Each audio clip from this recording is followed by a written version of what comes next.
اے مسلمانوں، رسول پاک صلی اللہ تعالیٰ علیہ وسلم نے جو ہمارے ساتھ محبت فرمائی، بلکہ ماں عائشہ صدیقہ رضی اللہ تعالیٰ عنہ فرماتی ہیں بجلیاں گرجتی اور ابر آلود ہو جاتا آسمان تو میرے آقا باہر نکل آتے گھر سے اور استغفار کرتے اور یوں عرض کرتے کہ مولا یہ بجلیاں کہیں میری امت پر عذاب بن کر نازل نہ ہو جائے، اور حضور اکرم صلی اللہ تعالیٰ علیہ وسلم استغفار فرماتے، جب بجلیاں ہٹ جاتی تو پھر آپ گھر میں تشریف لاتے۔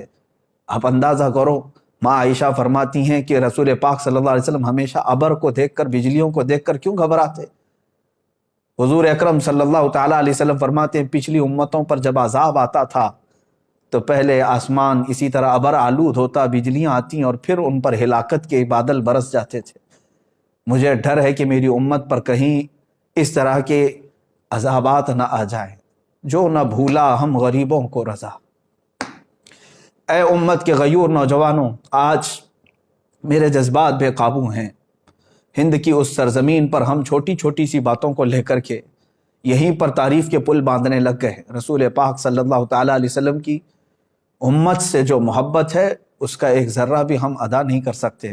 ہم جیسے لاکھوں کا سر بھی کٹ جائے تو رسول پاک صلی اللہ تعالیٰ علیہ وسلم کے نالین پاک کا بھی حق ادا نہیں کر سکتے۔ میرے عزیزو، مصطفیٰ کریم صلی اللہ تعالیٰ علیہ وسلم اپنے آخری وقت میں بھی جس دن حضور کا وصال ہوا اس دن بھی اپنی امت کی خیر کے لیے دعا فرمائی، اپنی امت کی خیر کے لیے دعا فرمائی کہ اے رب ذوالجلال، جو سکرات کی تکلیف ہے وہ میری امت پر نہ آئے، اور جو رسول پاک صلی اللہ تعالیٰ علیہ وسلم قبر انور میں سونے کے وقت بھی اپنی غریب امت کو یاد فرمائیں، معراج کے سفر میں اپنی غریب امت کو یاد فرمائیں۔ اب مجھے بتاؤ کہ ہم نے رسول پاک صلی اللہ تعالیٰ علیہ وسلم کا کون سا حق ادا کیا؟ اے میرے عزیزو، آج کلیجہ منہ کو آتا ہے، دل چھلنی ہے، اس لیے کہ میں تاریخ پڑھ کر کے دیکھا حضور پاک صلی اللہ تعالیٰ علیہ وسلم کو مکہ والوں نے ستایا بہت ہے اور پریشان بھی بہت کیا ہے۔ حضور اکرم صلی اللہ تعالیٰ علیہ وسلم کا سوشل بائیکاٹ بھی کیا ہے، ان کے صحابہ کے ساتھ ظلم و ستم بھی کیا ہے، لیکن ایک بات یاد رکھنا، ان کے دشمنوں میں ابو جہل بھی کھڑا تھا، ابو لہب بھی کھڑا تھا، عتبہ و شیبہ بھی کھڑے تھے۔ پوری تاریخ اسلام کی کتابیں اٹھا کر کے دیکھ لینا، ان ظالموں نے حضور کے ساتھ دشمنی تو کی، لیکن اس ہندوستان کے پاکھنڈی کی طرح میرے نبی کو اتنی گندی گالیاں کبھی نہیں دی تھی۔ حضور پاک صلی اللہ تعالیٰ علیہ وسلم کے اخلاق پر کسی نے انگلی نہیں اٹھائی، کسی نے رسول پاک صلی اللہ علیہ وسلم کو یہ نہیں کہا تھا آج تک کہ وہ عورتوں کی دلالی کرتے تھے، کبھی نہیں۔ آج جس منزل پہ ہم پہنچے ہوئے ہیں، مکہ کے ان کے جانی دشمنوں نے بھی یہ جملے استعمال نہیں کیے تھے۔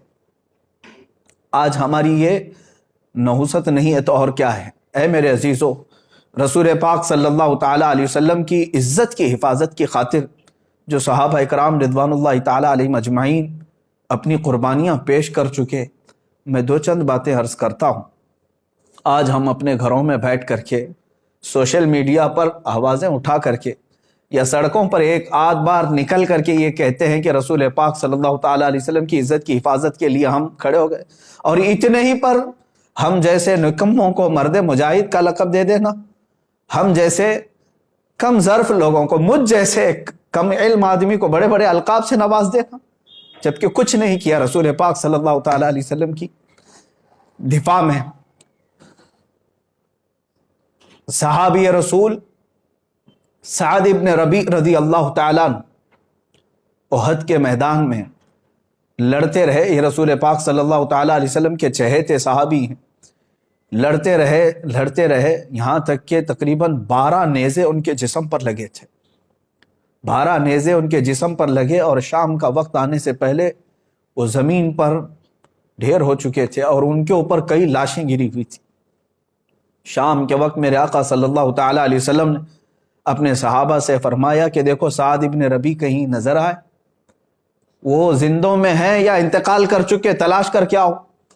جو تلاش کرنے کے لیے صحابہ گئے، انہوں نے پکارنا شروع کیا میدان میں، احد کے میدان۔ یہ بڑی کڑی جنگ ہے، کفر اور اسلام کے مقابل میں جو جنگ ہوئی تھی، بڑا نقصان مسلمانوں کا اس جنگ میں ہوا تھا۔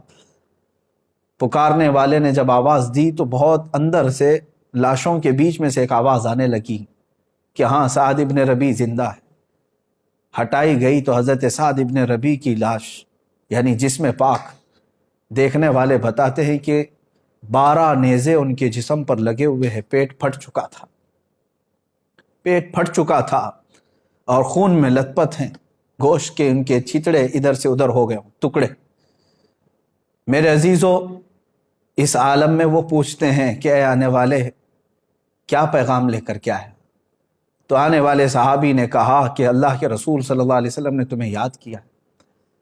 اس صحابی سعد ابن ربیع نے اتنا کہا، جاؤ میرے آقا صلی اللہ علیہ وسلم کو میرا سلام کہہ دو، میں حضور پاک صلی اللہ تعالیٰ علیہ وسلم تک چل کے آنے کی طاقت نہیں رکھتا۔ اور اس کے بعد حضرت سعد ابن ربیع نے جو کہا، سنو اے مسلمانوں، جس کے جسم میں 12 نیزے چبھے ہوئے ہوں، پیٹ پھٹ چکا ہو، اس کے بعد وہ کہتے ہیں کہ جا کر حضور سے کہہ دینا، عذراً یا رسول اللہ، اے اللہ کے رسول ہمیں معاف کر دیں، ہم نے آپ کے دفاع کا حق ادا نہیں کیا۔ جس کا جسم چھلنی ہو گیا ہو اور ٹکڑوں میں آ گئے ہوں، وہ جب یہ کہہ رہے ہوں کہ اے اللہ کے رسول ہم نے آپ کی دفاع کا حق ادا نہیں کیا، ہم گھر بیٹھے سوشل میڈیا سے اگر تھوڑی باتیں کہہ دیں، آواز اٹھا دیں اور اسی پر اتنے بڑے بڑے القاب، یہ ناانصافی ہے میرے عزیزوں۔ اے غیور نوجوانوں، میرے آقا صلی اللہ تعالیٰ علیہ وسلم پر مر مٹنے والے ان صحابہ نے کبھی اپنی ناموری کا خیال تک نہیں فرمایا، بلکہ سعد ابن ربیع یہ کہتے ہیں آنے والے سے کہ جاؤ واپس میری قوم کو یہ پیغام دے دینا، مدینے والوں کو یہ پیغام دے دینا کہ اگر تم زندہ رہے، تمہاری آنکھیں دیکھتی رہیں اور کوئی تمہاری زندگی میں رسول پاک صلی اللہ تعالیٰ علیہ وسلم تک پہنچ گیا بری نیت سے، تو فرماتے ہیں کہ پھر قیامت کے دن اللہ تمہیں نہیں چھوڑے گا، تمہارا کوئی عذر قبول نہیں کیا جائے گا۔ سعد ابن ربیع یہ کہتے ہوئے اس دار فانی سے کوچ کر گئے، انتقال ہو گیا، شہید ہو گئے۔ ایک صحابی ہیں رسول پاک صلی اللہ تعالیٰ علیہ وسلم کے سامنے کھڑے ہیں احد کے میدان، تیر چلتے رہے، تیر چلتے رہے، اتنے تیر کہ تقریباً ان کے جسم پر 80 تیر ادھر سے سائیں سائیں کرتے ہوئے گزرے اور کئی جسم پر چھپ گئے۔ وہ حضور پاک صلی اللہ تعالیٰ علیہ وسلم کے سامنے سینہ سے پر ہو کر یوں کھڑے رہے کہ ایک تیر ان کے آنکھوں میں آ کر لگ گیا، آنکھ کا پتلا باہر آ گیا، آنکھ کا ڈھیلا باہر آیا۔ اللہ کے حبیب صلی اللہ تعالیٰ علیہ وسلم کے دفاع میں اس وقت تک بھی وہ اپنا قدم نہیں ہٹا رہے تھے۔ اتنی قربانیاں دینے کے باوجود بھی انہوں نے کبھی یہ نہیں کہا کہ ہم نے رسول پاک صلی اللہ تعالیٰ علیہ وسلم کی ناموس پہ پہرا دے دیا۔ اے مسلمانوں، ان القابات اور ان تمام تر مبالغات سے باہر نکل آؤ، ان تمام چیزوں سے باہر نکل آؤ، میدان عمل میں اترنے کی آج تمہیں ضرورت ہے۔ اللہ کے حبیب صلی اللہ تعالیٰ علیہ وسلم کی عزت کی حفاظت کے لیے جنہوں نے کیا، آج میرا دل درد کر رہا تھا، اس لیے میں آپ کے سامنے حاضر آ گیا۔ سلطان صلاح الدین ایوبی رحمۃ اللہ تعالیٰ علیہ کی وفات یاد آتی ہے۔ انگریزوں نے بھی صلاح الدین ایوبی کا ذکر بڑے اچھے سے لکھا ہے، کہا کہ ایک انصاف پسند جرنیل تھا اور جتنی جنگیں ہوئی ہیں ظلماً صلاح الدین ایوبی نے کسی کو قتل نہیں کیا، قیدی بھی آتے تو ان کو رہا کرنے کا حکم دیتے تھے۔ ایک بار ایسا ہوا کہ ایک اسلامی قافلہ شام سے مصر کی طرف جا رہا تھا، بیچ راستے میں برنس نام کا ایک جرنیل تھا جو عیسائی تھا، اس نے قافلے کو روک لیا اور لوٹا، مسلمان عورتیں بھی تھیں، بچیاں بھی تھیں، اور پورے قافلے میں سے تقریباً 2 لاکھ دینار اس نے لوٹ لیا اور مار رہا تھا باندھ کر کے، اس میں عورتیں بھی تھیں، بچیاں بھی تھیں۔ تو ان لوگوں نے رحم کے لیے کہا، تو اس ظالم نے کیا کہا، کہاں ہے تمہارا محمد، اس کو بلاؤ، مدد کیوں نہیں کرنے آتا، معاذ اللہ، اتنا کہا تھا انہوں نے، ادعوہ محمد ینصرکم، تم بلاؤ اپنے اسی محمد کو، رسول پاک صلی اللہ علیہ وسلم کی مدد، کہ وہ تمہاری مدد کرے، تم بہت کہتے ہو نا رسول رسول، لیکن یہ واقعہ ہو گیا، لٹ گئے، اور کسی نے آ کر کے صلاح الدین ایوبی کو ذکر کر دیا۔ مصر میں ان کی جب خلافت تھی، صلاح الدین ایوبی اس زمانے میں بہت سخت بیمار تھے، بیماری کے عالم میں وہ تڑپ گئے اور کہا، اے اللہ، ایک آخری میں تیری بارگاہ میں منت مانگتا ہوں، مجھے شفا یابی دے دے، مجھے صحت یابی دے دے، اور پھر اس برنس کو میں بتاؤں کہ محمد صلی اللہ علیہ وسلم مدد کیسے کرتے ہیں۔ اور جانتے ہیں آپ صحت یاب ہوتے ہوتے آپ نے جنگوں کا پھر سے ایک محاذ چھیڑ دیا، 2 سے 2.5 سال لگ گئے، فلسطین پہنچے آپ بیت المقدس کی فتح کے بعد۔ جتنے وہاں پر عیسائی تھے سب کو آپ نے اعلان کر دیا کہ جو امن و امان سے رہنا چاہتا ہے رہے، یا جانا چاہتا ہے تو وہ جا سکتا ہے۔ سارے جو رہنے والے تھے وہ رہ گئے، جانے والے جا رہے تھے، لیکن صلاح الدین ایوبی رحمۃ اللہ علیہ نے ایک اعلان کیا تھا اپنے سپاہیوں کو کہ برنس اگر کہیں ملے تو اسے چھوڑنا نہیں، گرفتار کر کے لے آؤ۔ تلاش کرتے ہوئے سپاہی پہنچے، ایک خیمے میں وہ چھپا ہوا تھا، وہاں سے اسے قید کر کے لے آئے۔ اور صلاح الدین ایوبی رحمۃ اللہ علیہ کی آنکھیں اس وقت لال تھیں، سرخ تھیں۔ اس کو سامنے کھڑا کیا اور کہا تو ہی وہ بدبخت ہے جس نے کہا تھا کہ محمد کو بلاؤ اور وہ تمہاری مدد کرے۔ اللہ اکبر۔ یہ جملہ دہرانے کے بعد صلاح الدین ایوبی رحمۃ اللہ علیہ اپنی تلوار اٹھاتے ہیں۔ وہ کہتا ہے صلاح الدین تم تو جنگی قیدیوں کو معاف کرتے ہو، چھوڑ دیتے ہو۔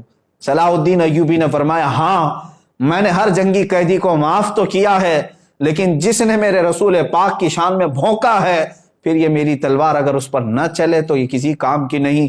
صلاح الدین ایوبی رحمۃ اللہ علیہ نے اسے کیفر کردار تک پہنچایا۔ اے مسلمانوں، اے میرے عزیزوں، بات کتنی تھی، اس نے جو کہا تھا۔ یہاں تو میرے آقا صلی اللہ تعالی علیہ وسلم کی شان میں کیا کیا نہیں کہا جا رہا ہے، کیا کیا نہیں کہا جا رہا ہے۔ لوگ اب بھی یہ کہتے ہیں کہ مصلحت کے ساتھ اب جینا کس کام کا رہ گیا ہے۔ جہاں پر ہماری سانسوں میں گھٹن پیدا ہو رہا ہے، اسلام کے لیے ان ظالموں نے کہا کہ یہ کوئی ریلیجن ہی نہیں ہے۔ کیا یہ بکواس سوشل میڈیا پر نہیں ہے؟ وہ کہتے ہیں یہ کوئی دین ہی نہیں ہے، چند گنڈوں نے مل کر کے مال لوٹنے کے لیے ایک سنگٹن بنائی اور یہ مذہب بنا دیا۔ میرے اسلام اور حق دین کو اس طرح کے جملے استعمال کیے۔ اللہ کے نبی صلی اللہ تعالیٰ علیہ وسلم کی شان میں جو الفاظ استعمال کیے گئے وہ زبان پر لانا دشوار ہے، اور حد ہو گئی اب اللہ رب العزت کی بارگاہ میں بھی اس طرح کے جملے کہنا اور شیطان سے منسوب کر دینا۔ اے مسلمانوں، کیا اب بھی یہاں پر ہم ان تمام چیزوں کو سن کر کے خاموش رہیں؟ یہی تمام معاملات تھے جس کی وجہ سے اس بے قرار دل نے اس کفر کی دھرتی کو پکارا کہ آ جا، اگر تجھے اتنا یقین ہے تو اللہ رب العزت اور رسول پاک صلی اللہ علیہ وسلم اور اسلام و قرآن کی شان کیا ہے ہم بتاتے ہیں۔ میرے عزیزو، یہ موبائلے کا چیلنج ایک طرف تھا، اس کو چھوڑو میری طرف، مگر اب میں ان تمام علماء سے کہتا ہوں، یہاں پر بہت سارے علماء اکرام ابھی سوشل میڈیا پر ایکٹیو ہو چکے ہیں۔ کس بارے میں؟ اسی بارے میں لے کر کے کہ مفتی سلمان اظہری نے مباہلے کا چیلنج دے دیا، بعض تنقید میں بعض تعریف میں ہے۔ میں تنقید کرنے والوں کو ایک جملہ بھی نہیں کہنا چاہتا، بہت محترم وہ علماء ہیں، مجھے کوئی غرض نہیں میری تنقید اور تعریف سے، لیکن تعریف کرنے والے علماء جس میں بہت سارے ہیں جنہوں نے مسلسل 2 دن سے اپنے اوقات لگا دیے ہیں، میں ان سب سے گزارش کروں گا، اے گروہ علماء، اللہ تبارک و تعالیٰ نے تمہیں علم کی امانت سپرد کی ہے۔ حد ہو گئی، مجھے تعریف کے جو لیٹر بھیجے جا رہے ہیں، آڈیو بھیجے جا رہے ہیں، میسیجز بھیجے جا رہے ہیں، میرا دماغ پکنے لگ گیا کہ یہ سارے لوگ مل کر کے جتنی میری تعریف پر لگ گئے، کاش رسول پاک صلی اللہ تعالیٰ علیہ وسلم کے لیے لگاتے تو انہیں بہت بڑا اجر ملتا۔ میں تو ایک سادہ سا آدمی تھا، آج ہے کل مر جاؤں گا، ہماری کوئی تاریخ نہیں ہے، ہماری اپنی کوئی حیثیت نہیں ہے، ہم نے جو کچھ بھی کیا ہے وہ صرف رسول پاک صلی اللہ تعالیٰ علیہ وسلم کی محبت کا ایک درد تھا۔ میرے عزیزو، اگر میں نہیں اٹھتا تو کوئی نہ کوئی ایک عام نوجوان بھی اٹھتا۔ اس میں ابھی مجھے بھیجی گئی ہے، کئی علماء ہیں، میں اب کتنوں کے نام ذکر کروں۔ مفتی گلفام صاحب نے ابھی ایک بیان نشر کیا، بار بار انہوں نے یہ اس میں تائید کا اظہار کیا کہ ہم کھڑے ہیں، مباہلے میں ہم آنے کو تیار ہیں۔ مفتی عالمگیر اشرف صاحب، مولانا طارق انور مصباحی صاحب، مفتی راحت علی صاحب، مفتی نثار احمد مصباحی صاحب، یہ تمام علماء، مولانا توصیف صاحب سنبھل سے، اور کئی جگہ کے بڑے بڑے علماء جو تنظیمیں چلاتے ہیں، کرناٹک سے، راجستھان سے، اور کئی خلفاء اور مشائخ، میں ان سب سے گزارش کروں گا، اے گروہ علماء، اللہ نے آپ کو قلم کی اور زبان کی جولانیت عطا کی۔ میں دیکھتا ہوں یہ میرے محترم علماء جب لکھتے ہیں اس میں بہت اچھی تحریریں ہیں ان کی، لیکن میرے دفاع کے لیے اپنے قلم کو استعمال کرنا بند کر دو۔ جو تنقید کر رہے ہیں وہ ٹھیک ہے، لیکن تعریف کرنے والے علماء، میری ایک عاجزانہ اپیل ہے آپ سب سے، عاجزانہ اپیل ہے، میں کوئی دکھاوے کے لیے بات نہیں کر رہا ہوں، قلم اٹھاؤ، اسلام پر جتنے حملے یہ پاکھنڈی کر رہے ہیں ان کا منہ توڑ جواب دو۔ اللہ نے تمہیں قلم کی برکت عطا کی ہے، زبان کی اللہ نے جولانیت عطا کی ہے، اٹھاؤ، تقابل ادیان کو دیکھو آپ۔ اور آریہ سماج کے پنڈتوں نے جتنے اعتراضات کیے تھے ان اعتراضات کے جواب علماء حق نے، علماء ربانیین نے دیے۔ اے علماء، آج کام تمہارا اس کے لیے ہے، اللہ نے تمہیں چنا ہے، آپ ہٹا دو اس سلمان اظہری کے نام کو، ہٹا دو اس کو، موضوع سخن ختم کر دو۔ میں تعریف کرنے والے ان تمام علماء کی قدر ضرور کروں گا، محبت ضرور ہے۔ یہ جتنے میسیجز کر رہے ہیں، آڈیو بھیج رہے ہیں یا تحریریں بھیج رہے ہیں، یہ تمام کی ضرورت قطعاً نہیں ہے، قطعاً نہیں ہے۔ میں سب سے کہتا ہوں کہ لگ جاؤ دین اسلام کی حمایت کے لیے اور رسول پاک صلی اللہ تعالیٰ علیہ وسلم کی عظمت و شان بیان کرنے کے لیے۔ آپ لکھو، دوسری زبانوں میں اسے ٹرانسلیٹ کیا جائے، ہندوؤں کو بھی بتایا جائے کہ اس پاکھنڈی نے جس غلیظ انداز میں اعتراضات کیے یہ جھوٹا ہے اور دنیا کا سب سے بڑا جھوٹا ہے۔ اسلام کے متعلق اور قرآن کو جس طرح دہشت گردی سے جوڑنے کی کوشش کی جا رہی، اس پر کام کریں آپ سب مل کر کے۔ جو خطبہ ہیں وہ آپ میرے دفاع میں نہ آئے، آپ دفاع ناموس رسالت کے لیے اپنا وقت قربان کریں، رسول پاک صلی اللہ تعالیٰ علیہ وسلم کے لیے۔ اور ہر کوئی اب یہ مباہلے کے چیلنج دینے کے لیے اس کی ضرورت نہیں رہ گئی۔ میں پوچھتا ہوں، اے نوجوانوں، اے مسلمانوں، آپ کا دل یہ کہتا ہے؟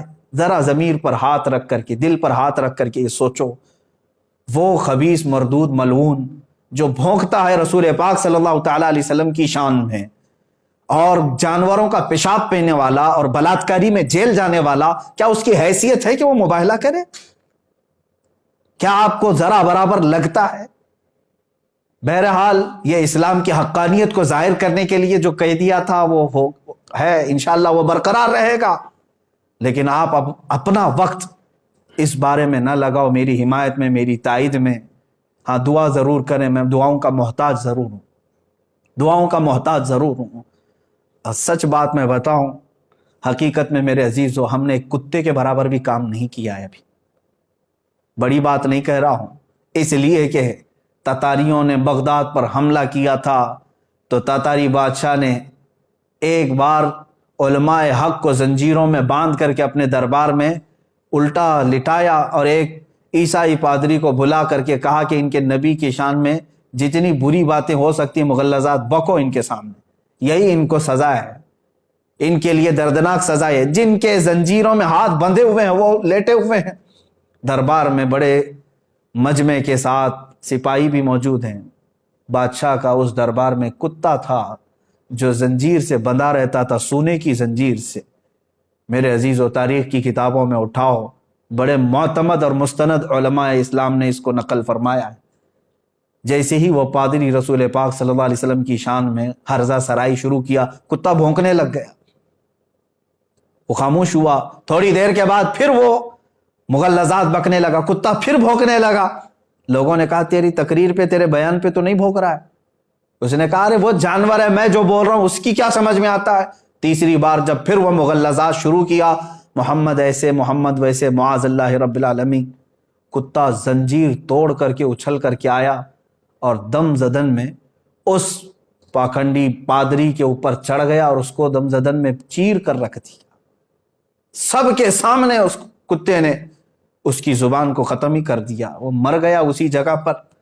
اس واقعے کو نقل کیا ہے معتمد علماء اسلام نے، اور اس کی اس بات کو دیکھ کر کے پورے مجمع میں ایسی ہیبت طاری ہو گئی، ایسی ہیبت طاری ہو گئی کہ ایک جانور ہے اور وہ گستاخی کو نہیں سنبھال سکتا، سن نہیں سکتا، برداشت نہیں کر سکتا، اور پھر ایسا حملہ کیا۔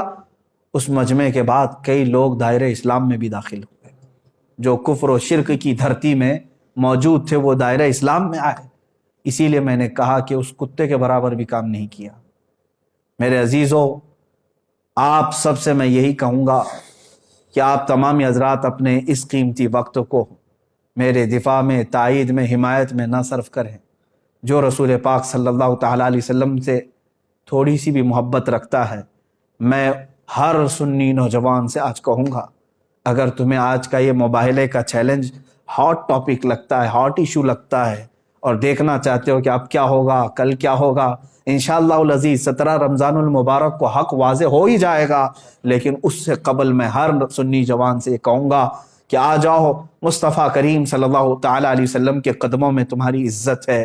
تم نے پوری زندگی بھر نہ جانے کتنے غلامیوں کے پٹے اپنے گلے میں ڈال رکھے ہیں، تم اپنے گلوں سے ان زنجیروں کو توڑ کر کے آ نہیں پا رہے ہو۔ کتا تو سونے کی زنجیر بھی توڑ کر کے آ گیا تھا، اب ہمارے پاس جو غلامی کی زنجیریں ہیں وہ فیشن پرستی کی زنجیریں ہیں، مصلحت پسندی کی زنجیریں ہیں، گناہوں کی لت جو پڑی ہے یہ زنجیریں ہیں، بزدلانہ زنجیریں تمہارے گلوں میں پڑی ہوئی ہے، توڑ کر کے آ جاؤ۔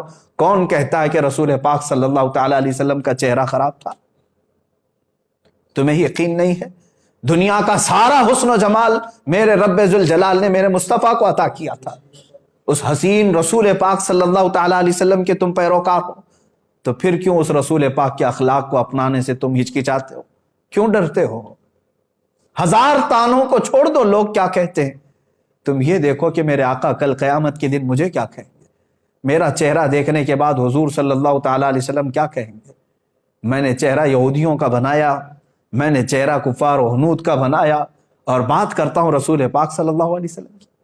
اے مسلمانوں، میں آپ تمام سے یہی گزارش کروں گا کہ حضور پاک صلی اللہ تعالی علیہ وسلم کی طرف آ جاؤ، اٹھو، وہ اگر نہ حشر نہ ہوگا پھر کبھی، دوڑو کہ زمانہ چال اپنی چل گیا۔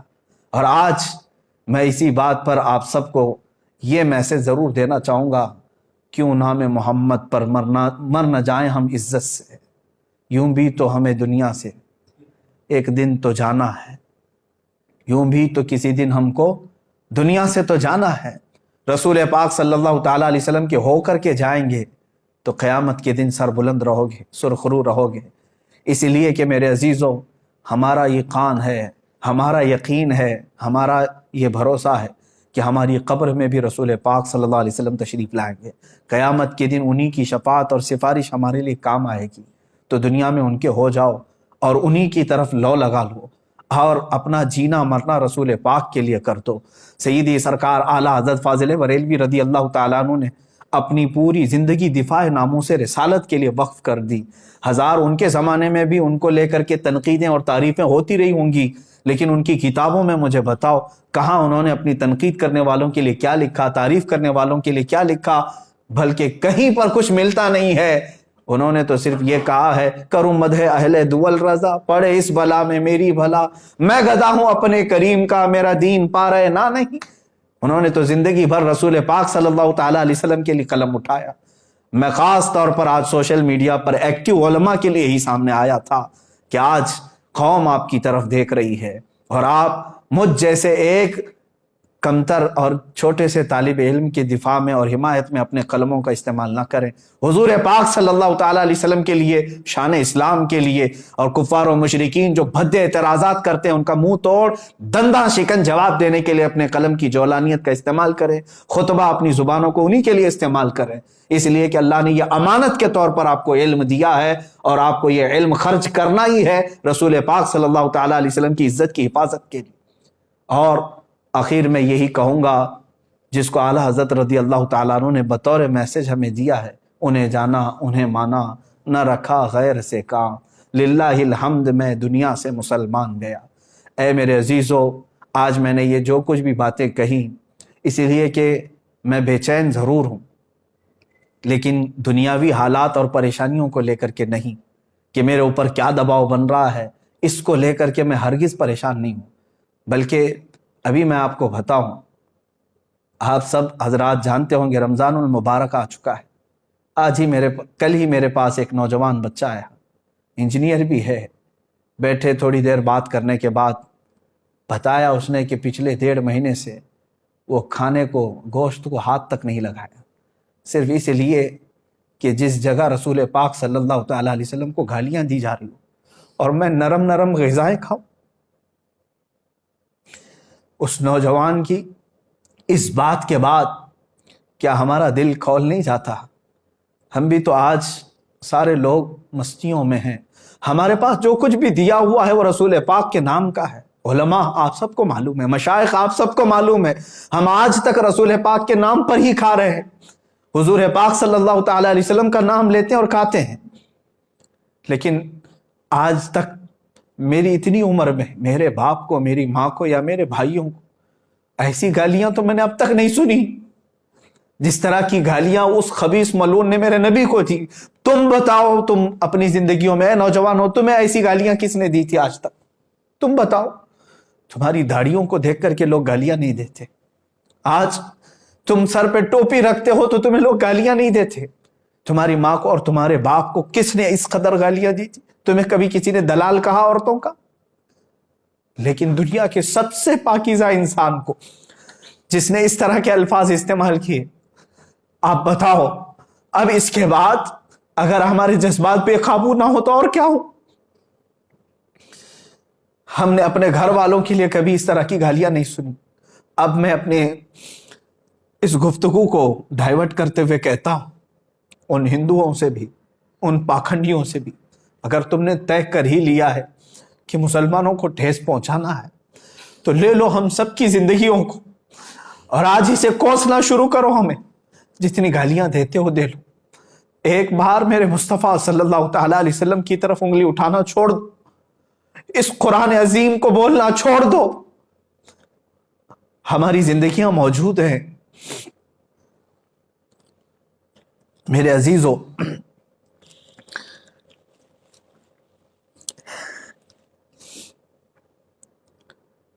آج رمضان المبارک کی اس شب میں تعریف کے لیے نہیں عرض کرتا، روزانہ ہر رات مدینہ طیبہ سے میرے شاگرد ہیں، بچے ہیں، ایک میرا مخلص شاگرد ہے، وہاں سے فون لگاتا ہے بارگاہ مصطفیٰ میں اور گنبد خضرا کے نیچے سے ویب کانفرنسنگ کے ذریعے سے دیکھ لیتا ہوں، دل کو ٹھنڈک ہوتی ہے۔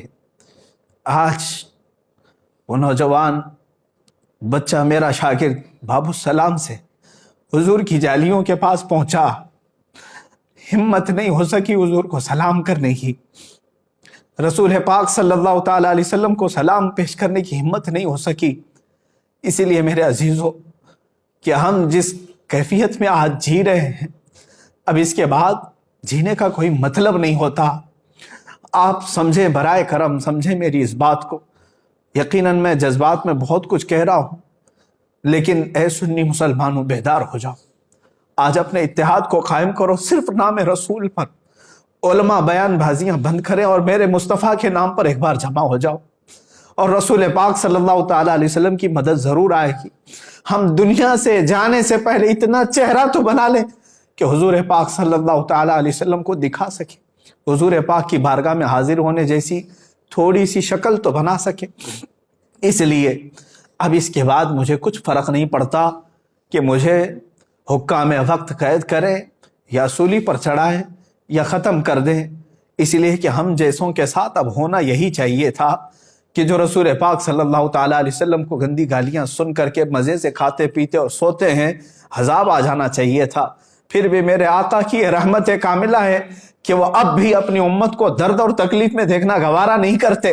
قرآن نے ان کے متعلق ہی کہا ہے، عزیز علیہ ما عنتم، حضور فرماتے ہیں تمہارے قدموں میں کانٹا بھی چبھ جائے تو مجھے یہ برداشت نہیں ہوتا۔